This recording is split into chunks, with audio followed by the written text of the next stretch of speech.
So, Chris, I got to tell you, man, this past week, I'm riding my tail off to try to get the new season ready to go. Because, Right. we take the content that we put out very seriously. It takes a lot of effort. We're deep into it. And I don't think with the writing schedule that I had put out for myself for the last couple of weeks, I would not have been able to get through those tasks had I not been taking the Magic Mind product that we've been taking. Look, those shots, you knock one out. I do it first thing in the morning. I knock one out in the morning, maybe not have a cup of coffee, but it helps me focus. It helps me stay on task. And what I love about it is that it's 100% safe. Yep. Okay, it's doctor validated. There's all these scientific studies behind every ingredient. Well, there's 200 scientific studies behind each ingredient. And I mean that's what's cool. I mean, Yeah. if you think about it. So, and you and I are mushroom guys. We take mushrooms and not the psychotropic stuff that makes us freaky. The good stuff, not the other stuff. But these mushrooms are grown in California, and they're harvested in such a way that they get the full benefit of that mushroom. And look, I know you're an artist too. You spend a lot of time at the table trying to stay focused, trying to get that art piece, that commission piece out the door. Oh, I can get distracted in a heartbeat. But when I took the Magic Mind, I wasn't. I was very focused. Yeah. I didn't get the crash, and it was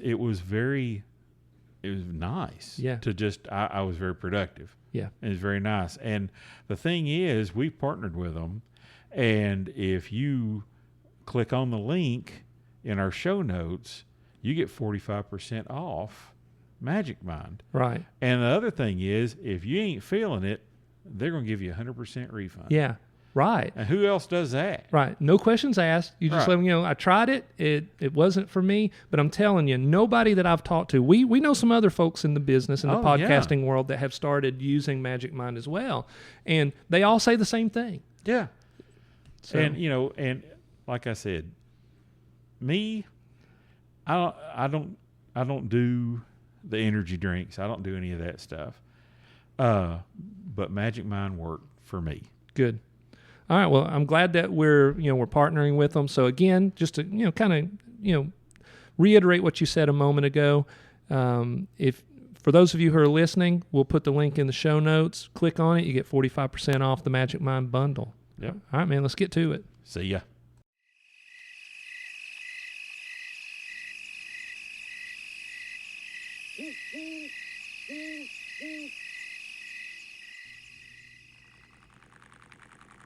Johnny Reaper roared into town behind the wheel of his tricked-out 1931 Ford hearse that had been turned into a rat rod that was low-slung with a chopped top. It had a massive engine that ran on depravity, of which there was a never-ending supply, and spat hellfire out of the chromed-out exhaust pipes. Johnny had no face. He'd lost it back in 1955 when he'd crashed his rat rod during a drag race against Jimmy Siskel. He had slammed through the front windshield, then skidded face first along the street. And all that was left was a grinning skull and his high, slick pompadour. That crash had killed his sweet Lola, who was his girl. She had been riding shotgun that night and had been thrown from the car as it rolled and flipped, leaving her sprawled on the street like a blood-soaked rag doll. Johnny loved Lola more than anything. She had been stacked back then, with her cherry-red lips and her cat-eye peeps. She'd had that rockabilly pin-up vibe that made all the cats drool. But she had eyes for no one but him. They were soulmates, and they'd do anything for each other. In fact, she'd been the one who gave him an alibi when he'd knifed that greaser from the Southside Saints, and he couldn't bear the idea that he'd gotten her killed all because he needed to feed his ego and win another damn drag race. That night, as he lay on the street, his leather jacket and jeans ripped and torn, he knew that he was going to survive, though without a face. But when he glanced at his sweet Lola's broken body, the pain of not spending his life with her was too much to bear. That's why, when the devil showed up and offered him a deal that would give him back his Lola, he had taken it without question. And that had been the worst mistake of his miserable life. The devil had told Johnny that he could bring his Lola back from the dead and that they could live together forever and never grow old. All that Johnny had to do was agree to be a collector of souls. Well, Johnny hadn't clarified if these souls were of the innocent or of the wicked, and he really didn't give a damn, as long as he could cruise in his rat rod with Lola by his side. So, without the slightest attempt to work through the details of this deal, Johnny had agreed. And the devil had kept his end of the bargain, though with a terrible twist. Johnny would live, forever youthful, with his pompadour and his sideburns and his body intact, except for his face. And that was a nasty trick to play on a man who wanted to look cool for his girl, but the demon had an even nastier surprise in store when it came to resurrecting his Lola. She was alive, all right, but the evil bastard had cast her soul inside a black body bag. Since that night, Johnny rode from town to town, collecting the souls he was told to collect, and fed them to his sweet Lola, who was always hungry. He glanced in the back seat and saw her laid out, trembling with hunger, saw the zipper made of human teeth, and was thankful that they were together, even under these macabre circumstances. He looked up just as his headlights illuminated a sign which read, "Welcome to Nevermore Hollows, a town you just can't leave." If he'd had lips, they would have pulled back into a sad smile.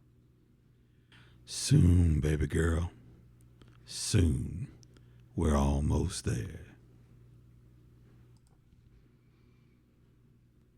Most people would never be able to recall seeing the hearse. That was because their minds were so closed off to the truth of a supernatural realm. Even so, if they had happened to be on the street when it passed, they'd experience a moment of profound dread and would suffer a shiver as their blood seemed to freeze. And they'd struggle to give an answer as to why this occurred. Those few whose minds and eyes are open to the supernatural would recall seeing the low-slung hearse grumble by, enveloped in an eerie green aura with psychobilly music blaring from the windows. And they'd see the faceless driver with his pompadour and leather jacket, and they'd know that he had come for someone, and they'd say a silent prayer of thanks that it was not for them. Johnny cruised down Main Street, which was empty at this hour, then drove down other streets looking for the address of his next soul. He rumbled past Lovecraft Park with its massive wrought iron gate and finally made his way to Butcher Street.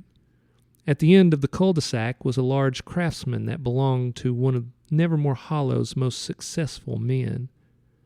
Johnny parked at the curb in the cone of cancer-colored light under an antique-style street lamp. He exited the rod and opened the back door. He leaned in and grabbed the handle at the top of the body bag and pulled it out onto the sidewalk. Though only Lola's spirit was inside and not her body, she was warm and heavy to the touch. She'd never been heavy in real life, not Lola. She'd been a petite 5'5" with tattoos and piercings, which were scandalous back then because nice girls wore poodle dresses and bobby socks, and she had curves in all the right places. And boy, did he love the way she felt in his arms and the things she was willing to do when they played backseat bingo. But during the first decade of their afterlife, they'd been miserable because they had not been able to touch each other like they had been able to when they were both alive. The devil had made sure that the body bag had the sensitivity of real skin so that Lola could feel Johnny's touch, though she would forever be unable to return the intimate gesture. The devil had intended this to be a curse, but they'd figured out how to work around it. Johnny discovered that Lola liked it when he dragged her along various surfaces, and he felt her shiver with ecstasy as the sidewalk scraped against her dark skin. Lola had always liked a little pain, and he always got off on causing her a little. Slowly they learned that their love was deeper than death, and that intimacy could be something much different, much darker than anything they'd shared in life. For example, before they died, Johnny had killed 2 people. One had been that Southside Saints greaser, and the other was an old woman named Beatrice who Lola absolutely hated for some reason. They'd killed that old bitch together, and it had been a crazy blast and a real turn-on. They had wanted to kill others, but knew that sooner or later they might be found out and arrested and separated. So they'd always been careful, held themselves back. But not in death. The devil didn't care how they collected the souls he told them to collect, and he didn't care who else they murdered as they traveled the country. The more they murdered, the better. They had free rein to kill without the fear of being caught and judged. So they had let loose their murderous desires and had learned to kill in such exquisitely depraved ways. And they'd realized that by doing this together, they could share an intimacy that life would never have allowed. So, with eager desire, Johnny dragged a quivering Lola through the pale wash of moonlight, across the dark yard and up onto the porch of the craftsman. This was where Derek Mull lived. Derek was 35, successful, and arrogant. The folks in town thought that he'd gotten his wealth as a successful day trader, but the truth was that his wealth was the result of a deal that he'd made with the devil. 10 years ago, on his 25th birthday, Derek had already shown a great talent for writing computer code. One afternoon, he was sitting at a bar, sipping expensive whiskey, trying to figure out how to get rich with minimal effort, when the devil sat on the stool beside him. And he'd offered Derek a deal. Derek would use his coding gifts to create a secure website and database that would help auction off women and children who had been abducted by human traffickers. The site needed to be unbreachable by any police agency or government authority in the world. In return, the devil promised him wealth beyond his wildest dreams. Derek had eagerly accepted the offer, and tonight was the night the devil had decided to come for his soul. Johnny would feed Derek to Lola, and he'd take Derek's young, pretty wife, Betsy, just for fun. Betsy would claim she didn't know where Derek's money came from, but that was a lie. She'd overheard snippets of conversation between her husband and the evil men he was doing business with, but she pushed it out of her mind. She didn't care what he did as long as she had the big house, the Bentley, and the seemingly unlimited supply of money. Johnny and Lola stood on the porch, illuminated only by a ghostly beam of moonlight. Johnny grabbed the doorknob and twisted. The door opened. They always did. There was no lock that could resist them, and he pushed through and dragged Lola behind him. He stopped at the foot of the stairs that led up to the second floor. That's where Derek and Betsy would be at this late hour. For the first week after he had made his deal with the devil, Lola was unable to speak. Or maybe he'd just been unable to hear her. But on the 10th day of their afterlife, they'd been collecting their first soul for the devil, and when Johnny had zipped the dead man's body inside Lola, she moaned in ecstasy and told him that she was hungry for more. He'd been so relieved, so happy to hear her voice that he would have cried if he'd had a means to do so. And they had traveled the world collecting souls and lovingly speaking to each other ever since. Or maybe, Johnny often thought, I've lost my mind and I'm only making it all up in my head because I want to hear her voice so badly. They're both asleep, lover boy, Lola said.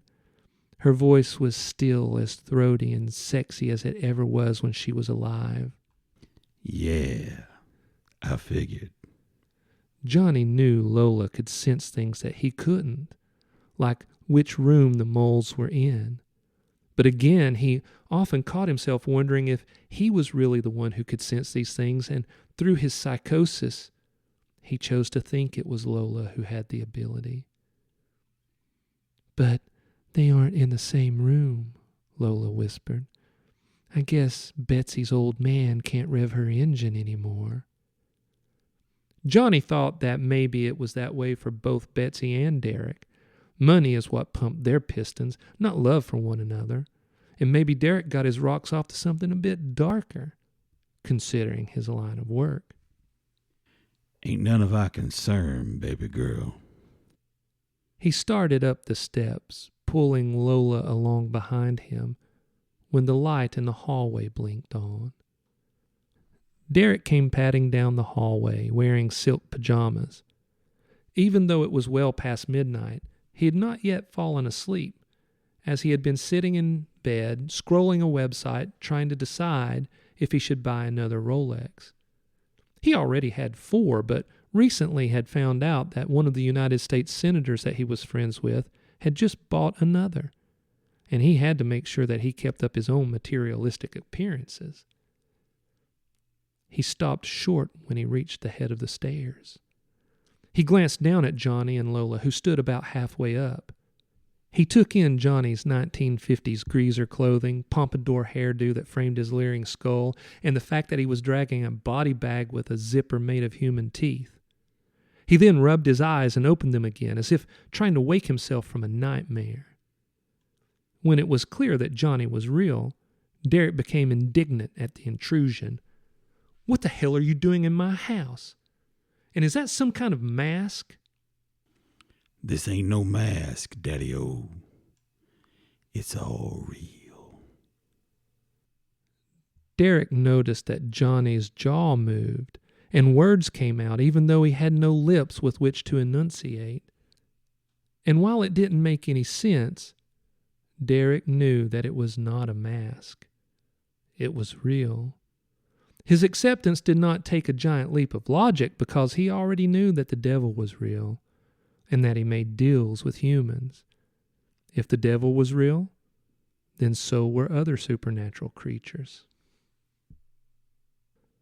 For a heartbeat, his indignation wavered a bit, but his arrogance and narcissism reasserted itself. You have no business here with me. I'm protected. Lola whispered in Johnny's ear. Poor guy's a dope. He thinks the devil gives a damn about him. Derek cocked his head as if he'd heard Lola. Johnny hoped that he had, because that would mean she was real and not just a scrap of broken-hearted psychosis that he clung to. The urge to ask Derek tried to crawl up his throat, but he choked it down. He feared that Derek would not have heard, and Johnny knew that he'd go completely mad at the idea that Lola wasn't really able to speak to him. I'll tell you again, Derek said. He pointed a manicured finger at Johnny and Lola. I am under protection of the devil, and I command you to leave. Johnny rolled his eyes in their exposed sockets. Who you think sent us, Daddy-O? Derek had opened his mouth to give another command, but Johnny's response made him pause. He had a confused look on his face for the briefest moment. Then he decided to stand his ground. I am doing important work for the devil, and someone else can take over and do it now. Derek's anger and self-assuredness morphed into worry. Well, this makes no sense. Our agreement was that I would create a secure site to help him in his human trafficking, and he'd make me rich. I sold him my talents, not my soul. That wasn't part of the deal. Don't be a fool, little man. It's always a part of the deal. Lola gave a low, delicious giggle that revved Johnny's engine for sure. With that, he marched up the stairs, dragging Lola behind him, toward the dumbstruck Derek, who stumbled back across the hallway. He was stopped when his back hit the wall, and he stood there, unable to move. But I don't want to die, Derek said. Neither did I. But look at me now, a rebel without a soul. Johnny pulled his switchblade from his back pocket and flicked it open. The razor-sharp blade made a surprisingly loud click when it sprang from the handle. It gleamed dully in the hallway light. You don't have to do this. I'm still valuable to the cause. I can make a new deal. That's what they all say every damn time. But the devil is a one-and-done kind of guy. Now, don't be a drag, man. Let me get you ready so I can feed you to my Lola. Derek tried to move, but was held in place by the power of Johnny's dark will. Johnny's first slice was across the throat, but not across the carotid arteries, and not so deep that it killed Derek, just deep enough to make the heart race and the blood flow. Then came the stabbing. 66 in all, none of them deadly, and when he was done, he released his supernatural hold on Derek and let him slip to the floor in a whimpering, bloody heap. Johnny turned to Lola. The human teeth of her zipper made a dull clicking as he opened her up, exposing a darkness so deep that it appeared to be the entrance to the abyss. Derek had begged for mercy as Johnny had carved him up, but upon seeing inside Lola, he had the most profound understanding of his life, and he began to sob uncontrollably. He was no longer worried about his body, which was afire with the worst physical pain he had ever experienced, but instead he was consumed with terror at the thought that his spirit, his soul, would be forever in the vast void that was inside the body bag. Johnny grabbed him by the shoulders and rolled him inside Lola. Then he slowly pulled the zipper closed, the teeth making that hollow clicking noise, and Derek screamed. "Thank you, Johnny baby," Lola moaned. His depravity was delicious. Johnny slowly caressed her. We still have his wife to go. Lola trembled in anticipation. Johnny stood and dragged her down the hallway to Betsy's bedroom. He pushed open the door and saw that the room was awash in candlelight. Betsy was sitting up in her bed, wearing a negligee, using her noise-canceling earbuds and laptop to facilitate a perverse conversation with one of her two lovers. When the door swung open, she glanced over, and her eyes shot wide in horror at the sight of Johnny. The candlelight caused shadows to squirm across his skeleton face, and she was so terrified that she screamed and tried to push herself out of bed. But Johnny flicked his wrist, and she was immobilized by his dark will. He walked over to the side of the bed and looked down on her. Tears streamed down her face. She was breathing fast and hard. Her pulse was pounding in her throat, her heart hammering against her ample chest. She had already been an attractive woman before meeting Derek, and at only 32 years old, she'd had enough plastic surgery to make herself into her own perfect image. Johnny closed the laptop and removed the earbuds. Ain't you a sight to see? You paid a lot of money for that classy chassis. A lot of good it's going to do you now. Though Johnny was using his will to keep her immobile, he allowed her to speak. Through thick sobs, she said, Who are you? What are you? What do you want from me? I don't want nothing you got. Bimbos like you come a dime a dozen. I prefer only my Lola. Oh, baby, that's so sweet, Lola said. But hurry up. I'm hungry. Betsy's eyes darted toward the body bag. What is that thing? It seemed as if she had heard Lola speak. And again, Johnny wrestled with the desire to know for certain that Lola's soul, her consciousness, was really with him. But the angst of not being sure was better than the misery of knowing that she wasn't really with him at all.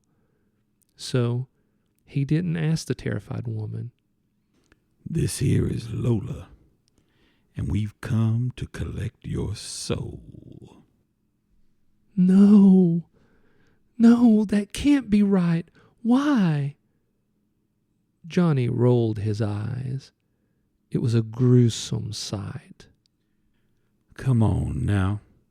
You know what your husband was into, how he made his fortune. Betsy shook her head. No, I didn't. Johnny nodded. I ain't here to argue with you. Derek made a deal with the devil 10 years back, and the devil decided the payment has come due. I've already collected his soul. Now I gotta collect yours. Though her sobbing had subsided, tears still flowed down her cheeks. Then, understanding that the mere presence of Johnny meant that something deep and profound was happening and that she needed to come clean, she said, Okay, look, maybe I did suspect, maybe I heard a few things, but I never participated in it. Never. And I never met the devil, and I never sold him my soul.